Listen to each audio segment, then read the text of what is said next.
I really had a great interest in architecture and theater arts because I really wanted to be a stage designer. So that attracted me to Penn State a long time ago. And I discovered landscape architecture by accident after my first year.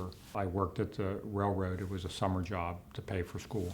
Ended up in a carpool driving an hour to work every day with a person who lived near my hometown in landscape architecture, and he always has books in the back of his car. And I fell in love with it, and I came up and transferred in, and the rest, as they say, is history. But Penn State was a huge experience for me.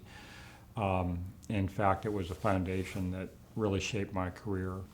It turned out to be a great place, a big school, but with a program like landscape architecture, I never felt I was in a big school. I felt that I was in an intimate setting. I was fortunate enough when I went to school here to have an influx of professors who were actually just emerging into academia from private practice.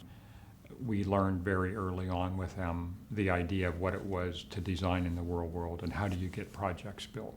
There's an ethic that you should always be learning something. Because you graduate doesn't mean that you're frozen in time and you know everything, so learn from everybody. The other thing I think is to be responsible for what you do and be ethical.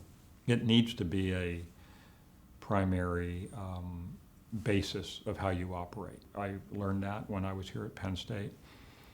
And it became a foundation again, as I mentioned earlier, along with some other things for our business, but also how I acted as a professional. For the last 30 years, we're celebrating our 30th anniversary this year. I have had my own office with my partner, Jack LaQuatra.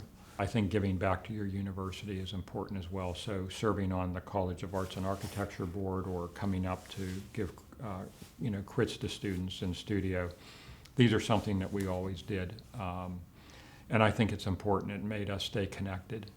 When we go to hire people, Penn State has some of the best students coming out, and they present themselves the best. So I realized that if I wanted the best graduates, I needed to stay in touch with the professors, even though after 40 years graduating in '73, I think only one of the professors I had is still on tenure.